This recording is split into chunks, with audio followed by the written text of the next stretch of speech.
salaamaaleykum mbokk yi ñuy topp ñëwaat nañu ci seen beneen numéro ganuk bis bi tey nag suñu gan mooy Pape Mamadou Ba mooy coordonnateur APR ci commune Dieuppeul Derklé ma ànd ak Malick Fall tey ñu ñëw seet si ko monsieur Ba maa ngi lay nuyu. Ahmed maa ngi lay fay di nuyu Malick di leen wax dal leen ak jàmm émission bi ngeen nar a suuf. jërëjëf waaw yow nag yaay coordonnateur APR ci commune bu Dieuppeul Derklé.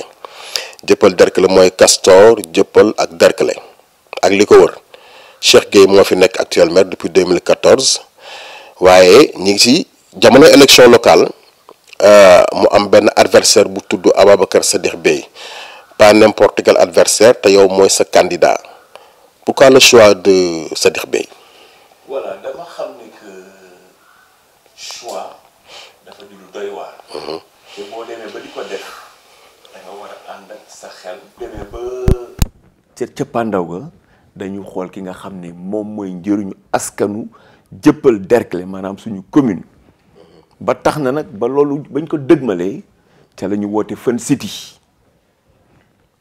boobaa jën awuyum ñu ànd ak waa APR ma ne leen naam ci élection yu jëm dafa xaw a doy waar kon nag nañu tànn Ababacar Sadikh Bèye jiital ko man mi coordonnateur à partir d'aujourd'hui damay summi sumay mbubb pour les élections locales ma jox ko Babacar mu mun a jiite ndax moo am ay coups de franche boobu ba léegi nag ca la ñu nekk et muy loo xam ne lii jongante yu am solo la jongante yu am solo très sérieux ba tax na nag buñ ciy dugg dañ ciy sóobu ak xel ak tànneef boo xam ne bii bu mucc ayib la. bu ñu fàttaliku moom ñu ngi ko fal directeur du port autonome bu Dakar juste quelques mois avant l'élection présidentielle de 2019 élection présidentielle boobu moom amoon na ci taxawaay bu am doole ci commune nu Dieuppeul Derklé d'ailleurs commune bi moom musul woon gagné élection ci en tout cas Dieuppeul Derklé ci lu ko jiitu jàpp nañ ni que pour mu gagné woon daal doon na jafe mais avec Sadikh Bèye quand même am na changement. alors depuis boobu ba léegi ban liggéey ngeen def ba war a mën a yaakaar ni yéen war ngeen nangu commune bi ci Cheikh Gueye. voilà donc je crois que c'est une question assez pertinente pour la bonne et simple raison ki nga xam ne kii yegg seegul ci mairie di liggéey bu mucc ayib ci commune bi boo ne santé mu nga ca di faj nit ñi boo ne bourse mu nga fa di jox xale yi boo ne tabaski mu nga ci joxum xar mi boo ne tamxarit mu nga ca nag ya boo ne artistes yi mu nga ci jàppale foo laal boo ne sport mu nga yi defar ay terrain di gazon synthétique yi foo laal daal eh bien Ababacar Sadikh Bèye mu nga ciy yëngu yaakaar naa ni ki nga xam ne kii jotagul di def maanaam ni ko wolof di waxee rek kii raam war la yóbbaale bu jógee taxaw foog naa ne cas lay def war la yóbbu fu kawe kawe. mais est-ce que c'est pas parce qu'il est le DG du port il a les moyens et puis bëgg na affaire bi ba tax muy sëlëme gars yooyu rek. en fait sëlëm c'est trop dire parce que je crois que être le directeur général du port de Dakar déjà c'est un partenaire de l'État ki ko fa teg muy Macky Sall wóoluteem moo tax mu teg ko fa daf ko wóolu moo tax mu teg ko fa am capacité wu liggéey bi mu ko dénk mu koy doxal ci doxalin bu mucc ayib naam bu fekkoon ne rek liggéeyu port donc la fa la yem mu ngi koy doxalin na mu waree mais xam na ne que xarañteem portefeuille relationnel international bi mu yor war na mun a tax tey bu ne dafa soxla waaye ñu war koo jàppale parce que gis nañu roy nirawul ak pire gis nañu la muy def ci commune bi neex naqadi la muy def ci commune bi lu rëy la amul ku ko mun a weddi tax na nag tey bu ne day ñëw pour jël commune bi waaye nañ ko jàppale pour mu mun ko jot parce que li muy def mucc na ayib leer na ñëpp teg nañ ci seen bët kon nag loo xam ne lii dafa ne fàng kenn du ko jeex. Comment se porte la vie du parti dont vous êtes le coordonnateur au niveau de Dieuppeul Derklé? Donc le parti APR dans la commune de Dieuppeul Derklé, comme on dit dans toutes les communes de Dakar, il y a toujours des turpitudes. xiiroo yi ŋaayoo yi dafay am mais loolu day la woon ne rek que parti bi mu ngi dund parti buy dund moom mooy ay xiiroo ay ŋaayoo ku ci ne bëgg a fësal sa bopp. muy màgg. de parti buy màgg il faut muy am ay xiiroo ki ŋaayoo léegi nag bu fekkee ne en tant que démocrate dañ koy nangu rek xam ne loolu yëpp bu fekkoon ne intéressé wul nit yi duñ ci yëngatu mais nag comme daf leen intéressé on est obligé tous de mettre la main à la pâte pour que dynamisme bi gën a créé wu gën a jëm kaw et Babacar Touré bi mu gisee loolu il s'est dit ah tiens lii y a une dynamique kon nag nañu jéem a jëm renforcer dynamique boobu te boobu ci renforcement dynamique boobu la ñuy nekk en essayant de fédérer tout le monde dans ce parti pour atteindre un objectif global qui est tout simplement... Fédérer tout le monde. Qui, par exemple? Quand je dis fédérer, vous savez, comme je l'ai dit tout à l'heure, parti boo gis day am ay turpitudes, ay fissures, ñi jaar fii, ñi jaar fii. Donc, pour que tout le monde revienne à la table de négociation, je crois que Babacar a mis les moyens pour que tous, ensemble, nous revenions à la case départ, mun a ànd jublu ci li nga xam ne lii dafa di lu sérieux comme ni ma la ko waxee sànq rek élection locale yi ñu jëm dafa doy waar te du caaxaan moo fay dugg programme ma koy téye programme ma koy taxawal. te foog naa ne léegi yaa ngi wax doy waar boobu dafa mel ni lu la soxal la lan moo ci doy waar quoi. merci beaucoup boo ma nee dafa doy waar dafa di loo xam ne li élection yu am solo la baromètre la en fait ñun au niveau de notre commune xam nga dañ fi toog pendant 7 ans nekk fi naam 7 ans yàgg ñu seet leneen loo xam ne lii lu bees lay nekk ci biir commune bi donc doy waar googu tax na ñu ne nañu taxaw xool lu doy waar naka lañ koy soppee ni ñu ko nar a soppee nag mooy ki nga xam ne kii mooy ki ñu indi ngir mu indi une nouvelle touche dans cette commune là une nouvelle touche boo xam ne population bi yëpp ëllëg ak si biir dañ ci mën a gis seen bopp. Babacar dafa teg programme bu ambitieux sur 80 engagements en 5 ans amul fu mu laalul du culture du santé du art foo laal rek Babacar dugal na fa loxoom pour que commune bi rayonne. du marché Castor bi nga xam ni moom mooy coono bi nga xam ni moom la commune bi gën a jànkonteel programme ambitieux bi mu ci am yaakaar naa ne loolu cote. marché Castor moom site bi fi mu nekk en fait quoi fi mu nekk dafa nekk ci biir Castor maanaam Castor Castor daf ko ëmb quoi dama defe ni foofu la jafe-jafe bi nekk mais dinañ ci ñëwaat ci programme beeg yooyu yëpp noonu. Mais il n'y a pas que Babacar et l'autre Cheikh Gueye, qui est le maire sortant. Il y a un adversaire. Alors, par rapport à Guyen, c'est un candidat.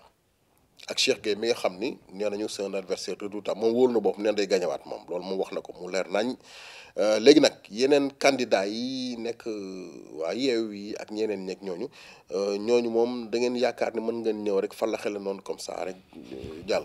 mbir yi du question ñëw falaxe jàll mbir yi dañ koy teg ci loo xam ne lu leer la affaire yi du falaxe affaire yi programme la lan la ñu jox askan wi ñu gis ko teg ci seen bët ne kii war nañ ko mën a voteel mu jàll parce que askan wi moo soxla gis boppam ci programme yi mais du ñëw falaxe déedéet le choc des programmes comme ni ma ko mën a tuddee nañu indi programme teg mais yëf yi du wax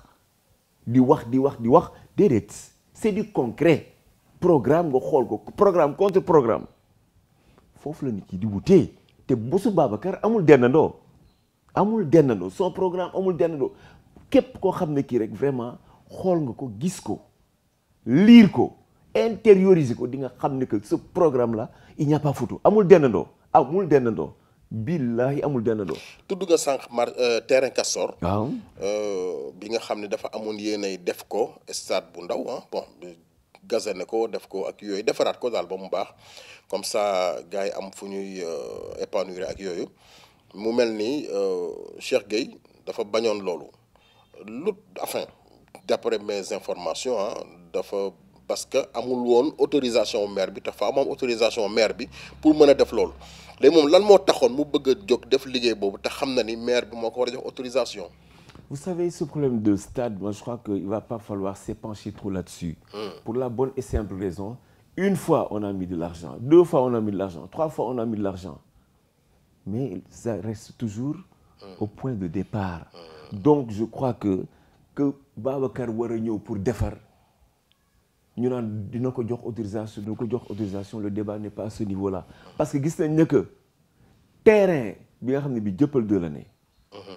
Mais daf ko defar gazonné ko ba mu nekk boy. Pourquoi on ne s'est pas opposé à ce terrain-là? Donc si on ne s'oppose pas au terrain de Dieuppeul 2, pourquoi s'opposerait-on au terrain de Castor? On a mis des moyens, mais on n'a rien vu jusqu'à présent. Depuis combien d'années ñu ngi foofu? Ça n'a pas abouti. Et on est sûr qu'avec Babacar, Inch'Allah Rabbi, bu ñu gagné mairie bi, le terrain va changer de look.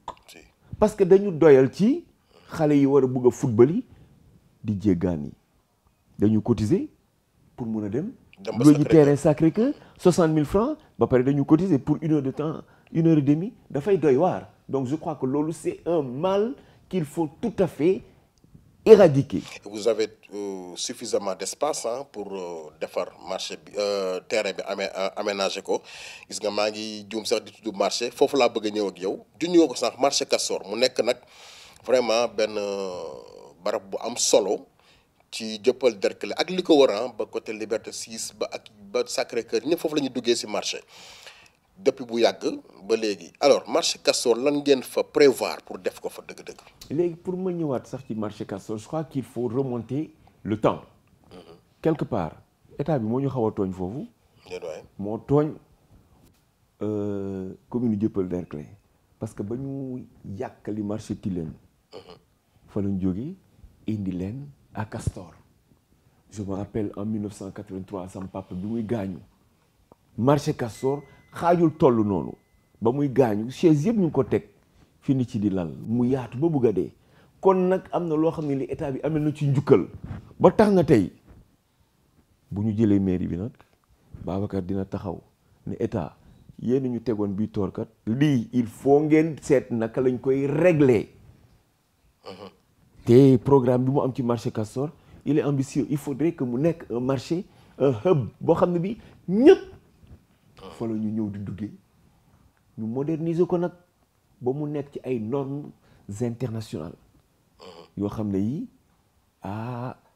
day mucc ayib te kooku keneen mënu ko def Babacar Sadikh Bèye moom kott moo mun a defar marché bi te dama la ne. Vous avez déjà la maquette. loolu moom kenn waxatu ko. du loolu donc comme on dit qui doit aller loin ménage sa monture et on ne dévoile pas sa botte secrète. nañu nañ dem ba ne ci pandaw ba ne ciix téye li ñu war a téye ñëpp dinañ ne yéex nañu ko def. marché Castor c'est le poumon économique de la commune de Dieuppeul Derklé. te bu soobee yàlla buñ ko defaree dinañ ne yéex nañ ci yor de. Justement en parlant de poumon économique tudd nga ko kii di commune wala mairie di nga soxla ay koppar yoo liggéeyee. fan ngeen au-delà du marché Castor. fan ngeen xalaata amee ay koppar yu ngeen liggéeyee. xam nga bu ñu nee le budget de la mairie. on dit 950 millions en 7 ans c'est un pactole. d'accord léegi est-ce que dañu war a yem dong ci ay recettes municipales ce n'est pas possible.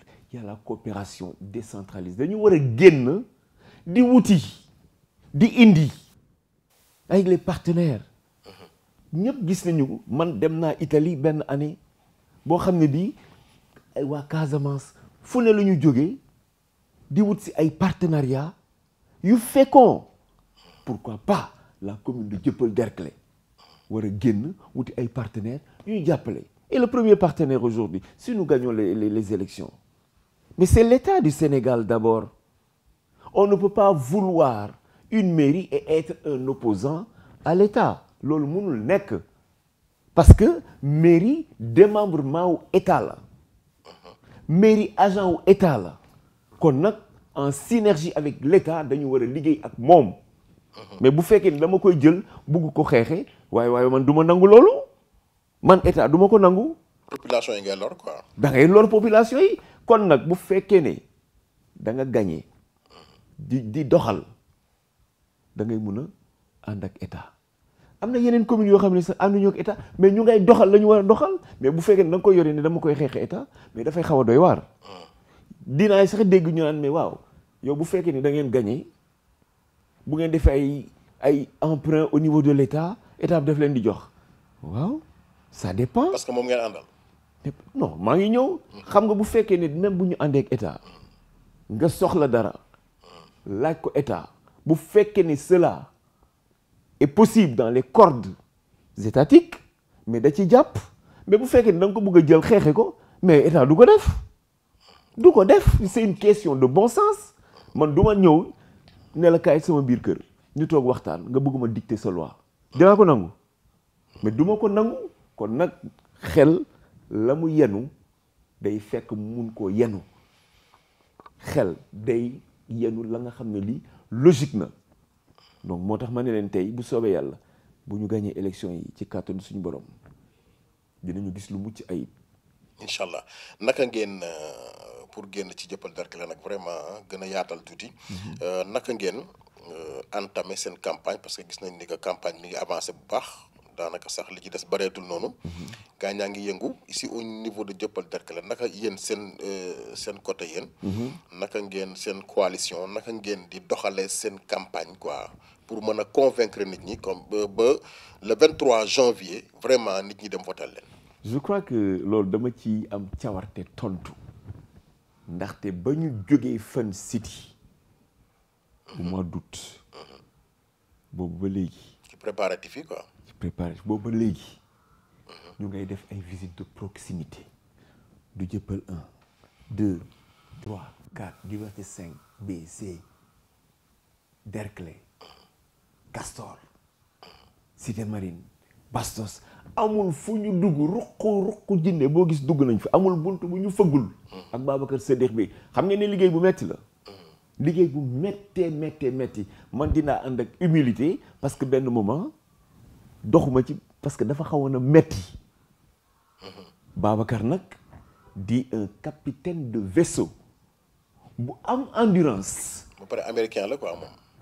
américain ou pas il est d'abord sénégalais mais xam naa ne am na endurance boo xam ne bi amul buntu bu mu fuggul pour ne leen hey ñun kat lii la ñu bëgg yéen seen xalaat lañ leen di laaj naka ngeen bëgg ëllëg ak si biir bu ñu jàppee yëf yi ñu doxale ko nit ci tontu ci seen xalaat bu wér a wér ci fa la sukkandikoo nag dañ defar programme bu mucc ayib programme boobu du Babacar ko génni nit ñi ñoo ne lii lañu soxla mu tënku ci pour tëggal leen ko loolu mu tëgg nag ah. mais est-ce que présenté ngeen ko.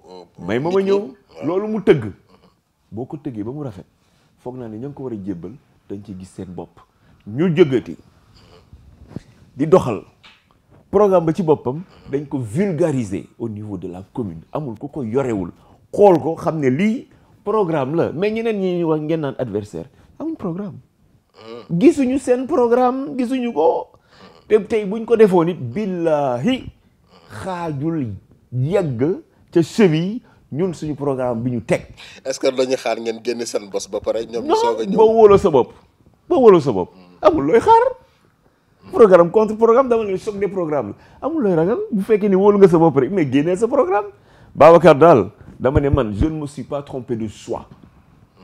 je ne me suis pas trompé de choix. loolu est-ce que mën nga ko xam léegi nii. déggoo li ma la wax. parce que may ma maa ngi ñëw dem ca làmb jooy bàkku jóge ci bàkkoo ko gën dëgg déggoo ma de dama ne sama choix c'est un choix judicieux je ne me suis pas trompé de cible néew ma la dama jóge ca làmb ji di bàkku wala jëm ca làmb ji di bàkku dama la ne je ne me suis pas trompé de cible et si c'était à refaire choix boobu ma def dama koy defaat parce que c'est un choix judicieux choix bu pertinent la. wan na la loo doy daal maanaam. wan na ma lu ma doy te li wér te wóor mooy comme ni nga ko waxee sànq ñun déwuñ ci làmb ji di bàkku déedéet li ñu def mooy teg suñu programme yéen askan wi yéen waa Dieuppeul Derklé xool leen ndax doy na leen les populations de la commune de Dieuppeul Derklé se sont allègrement approprié le programme de Babacar et ils sont en train de l'intérioriser. te am na lu ngeen leen jote woon ba noppi ju ñu ko sànq. Je rappelle que nous recevons le coordonnateur du parti APR au niveau de Dieuppeul-Derklé, monsieur Pape Mamadou Ba. Alors monsieur Ba, Dakar de façon globale, la ville de Dakar bari na ay candidats. mais ñaar ñi ci gën a fës mooy Abdoulaye Diouf Sarr di candidat wu Benno Bokk Yaakaar ak Barthélémy Dias di candidat wu Yewwi Askan Wi. def naa mun nañu tënk waxtaan ci ñaar ñooñu. waxuma ne ñeneen ñi amuñu solo wax dëgg yàlla. waaye ñoom ñaar daal ñoo ci gën a fës en tout cas. lii xew ëllëg nag yàlla moo ko xam. alors nan nga jàngatee candidature maanaam investiture d'abord bu Diouf Sarr après nga ñëwal ma ci Barthélémy Dias ak yan yaakaar nga am ni que moom am na ko yan chance la am quoi pour gagner. Merci beaucoup. Mais vous me permettrez tout simplement d'inverser la question en commençant par Barthélémy Dias et mujjee ci Abdoulaye Diouf Sarr. Allez-y. Barthélémy est un candidat à la ville de Dakar. C'est un choix qui a été porté ci moom par sa coalition Yewwi Askan Wi. Moi je dirais pas Yewwi Askan Wi mais Yewwi Askan Wi entre parenthèses parce que fii gisuma lan moo fi takku ba ñu naan Yewwi Askan Wi. nit ñaa ngi xëy di dox yi di dem dikk ki ñëw di vaquer à leurs occupations dugg fenn ñu la génnal defal nii defal na non Yewwi Askan Wi man bon gëwuma loolu ñoom ils sont libres de s'appeler Yewwi Askan Wi mais moi je dirais Yewwi Askan Wi benn bu ko neexee mu samp ndëndama mais dafa am loo xam ni dafa xaw a doy waar bu fekkee ne da nga ne damay jël ville de Dakar tu es libre mais ville de Dakar jël ko pour xeexi ko mais ça ñun ànduñu ci loolu te duñ ci ànd parce que comme je l'ai dit tantôt la ville de Dakar doit être un partenaire de l'État mais disposer de la ville de Dakar pour en faire une arme contre l'État mais non xel nanguwul loolu xel nangu ko te xel du ko nangu.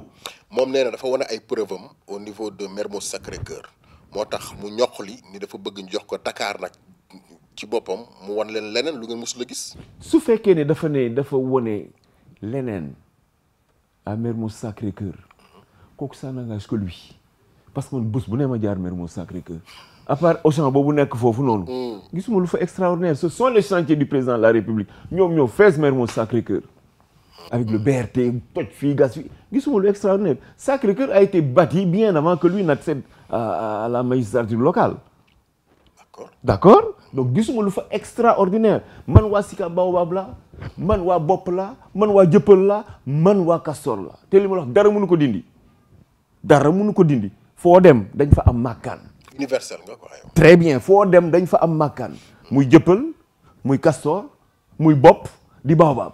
ba may dëkk booba moom dëkk fa kon y a pas grand chose qui a évolué dans la commune bu ñu nax nit ñi ñoom yàgguñu fa ñëw kon nag la nga wone foofu ñun gisuma ko bu ma ko gisoon dama la naan fàng lii ak lii à part Auchan boobu man gisuma lu ñu fa def ak xëy na aide yi ñu joxe nit ñi mais lan la ñu def lu extraordinaire par contre dinaa sawar ñëw ci Diouf Sarr Diouf Sarr dafa am cursus Diouf Sarr dafa am jaar-jaar directeur du COUD ba mu fay ñëw COUD na mu meloon melu ko. 2012. En 2012 il a drastiquement muté daf ko changé de manière extraordinaire. tous les étudiants ci seen bopp kontaan ci loolu. Macky Sall gis liggéey ba dindi ko foofu yóbbu ko ministère du tourisme dafa liggéey mucc ayib. mu jógeeti foofu mu ni ko collectivité territoriale où man mii Pape Ba di wax j'étais son conseiller technique pendant 3 ans amul fu ñu siyéenewul ci Sénégal ak Abdoulaye Diouf Sarr ba ma ci gën a yéem mooy Ribo Escale sori ba bëgg a dee ci pënd ba amul fu mu duggul kon kooku xam na Sénégal ñu jógeeti foofu jox ko ministère de la santé mu def fa lu mucc ay kooku dafa am un cursus dafa am jaar-jaar ba pare nag nekk un fin politicien un fin stratège un très grand manager. mais est-ce qu'il n'est pas un peu timide quoi. maa ngi ñëw méfiez-vous de l'apparence. Diouf Sarr est poli Diouf Sarr est courtois ce n'est pas de la timidité c'est un homme de cran mais pas de la timidité te li koy wone yaa ngi koy bàkk de grand. bàkkuma ko li may wax loo xam ne dañ ko teg kañ. maa ngi koy kañ d'accord mais li ma wax ci Babacar rek lay wax ci moom keroog ba muy présenter son programme au Méridien Président ñëpp toog di déglu tel le professeur devant des étudiants ça a été fait avec brio programme mucc ayib moo tax mu leen Dakar bu bees nag dafa yelloo ki moyen te moyens yooyu bu ñu ko jotee la ville de Dakar dinañ ko ci def. bon ñu bari nag nee nañu c'est le cas de Ahmed Khalifa Niass moom nee na li tax mu porte choix am ci moom moo di li mu def ci Covid bi nee na def na ci liggéey bu mucc ayub ba pare aussi am na ay jaar-jaar yu bari mais est-ce que jàppuloo ni Abdoulaye bon ñu bari dañoo jàpp ne aussi président bi bi mu ko investiré bi mu porté choix am ci moom ñu bari dañoo jàppoon ni keneen lay jël. léegi lan ngay wax ñi nga xam ne dañoo jàpp ni Diouf Sarr n'est pas le candidat potentiel pour le Benno. Merci beaucoup. À cela je dirais tout simplement. ñu jàpp loolu quoi. moo tax ma ne à cela. je dirais tout simplement qu'il se trompe. lourdement de cible. kenn mënul nettali géntu président de la République. Macky Sall est un homme rigoureux, un homme de principe. lucide xam fi muy teg tànkam bu baax a baax a baax il n'est pressé en rien du tout et quand il fait un choix il est judicieux s'il a choisi la personne de Abdoulaye Diouf Sarr il ne s'est pas trompé et Abdoulaye Diouf Sarr mu ngi koy wone à travers les caravanes yi muy def toutes les 19 communes sans exclusive ànd ak moom nag di ko doxal ba mu mucc ayib barki démb boo njaay la ñëw suñu commune fii jëppal ñu recevoir ko ci Khalifa Ababacar si mu def fa lu mucc ayib HLM Grand Yoff fu ne mu ngi fay def kon nag bu fekkee ni nit ci dañu naan que way Diouf Sarr bon est-ce que nit ci ànd nañoo ak moom ànduñoo ak moom wax ju ku daanu ci saret la nous sommes tous de cœur avec Abdoulaye Diouf Sarr parce que son programme encore une fois est très alléchant xam nga dama la nekk qui se ressemble s'assemble comme disent les Anglais birds of a feather flock together c'est-à-dire ñi mën a ànd ñooy ànd Babacar ci biir goxam dafa teg benn plan boo xam ne bii 80 points la Diouf Sarr tollu fële ne 100 pour Ndakaaru mais donc ce sont les chocs des programmes ambitieux l'un pour la commune de Dieuppeul l'autre pour la ville de Dakar te foog naa ne osmose boobu su nekkee mais ce sera un déclic extraordinaire ñun nag population yi loolu la ñu xaar soxlawuñu leneen ñun du ñu xeex ak état dañu ànd ak état tey jii bu fekkoon ne dañu gagné teg loo xam ne lii dañ koy laaj état te munta ne yaakaar nga ne état daf ñu koy jox même bu fekkee dañu ànd ak moom non le choix doit être judicieux donc moo tax ma ne la képp ku ànd ak état la ngay teg nay leer pour que état mu ci jàpp bu leerul du ko jàpp. ok bon grand léegi nag xam naa ni yegg si nañu ci cëppaandaw émission bi développé nañ ay points yu bari macha allah mais nag dañu seetlu ni élection bi ñëwagul ñu ngi ci campagne mais dafa bëri violence loolu lan nga jàpp ni moo ko waral ak lan ngay wax nit ñi comme pour ñu moytu loolu surtout au niveau de Dieuppeul-Derklé. d'accord en fait li nga wax noonu. parce que ñoom Barth dañ fi ñëw bon dañ fi ñëw dugg fii ak yooyu yéen a ngi waajal loolu. vous savez comme tu l'as dit tantôt. violence yi dañ ko war a moytu ce n'est pas pour rien que ñu signé la charte de non violence du dëgg donc buñ ko signé rek c'est parce que am na lu bari lu ñu suur Barth ñëw fii Barth ñàkk fi ñëw ñun li ñuy wax mooy violence zéro parce que lépp looy def rek da nga koy def à l'image de ton leader Babacar je parle de Dieuppeul. C'est vrai qu'il est très calme, vraiment. Babacar, à Dieuppeul, est un homme très placide, très calme, très mesuré, même dans ses propos. Donc je crois que quelqu'un qui mène non, il faudrait que les gens agissent. Calme mais très rigoureux. C'est ce que je dis. C'est quand on a un leader comme cela, il faudrait que les gens agissent en osmose avec cette personne. Et boo xoolee li ma lay wax nii da nga naan xëy na dama leen di bàkk mais xoolal Abdoulaye Diouf Sarr moo xool Babacar Bèye. cool quoi. yaa ko wax ñoom ñaar ñoo xool niveau tempérament ils sont très placides. yaru nañ de moom. Ils sont très placides, calmes et rigoureux dans ce qu'ils font. C'est de hauts techniciens, de très hauts technocrates.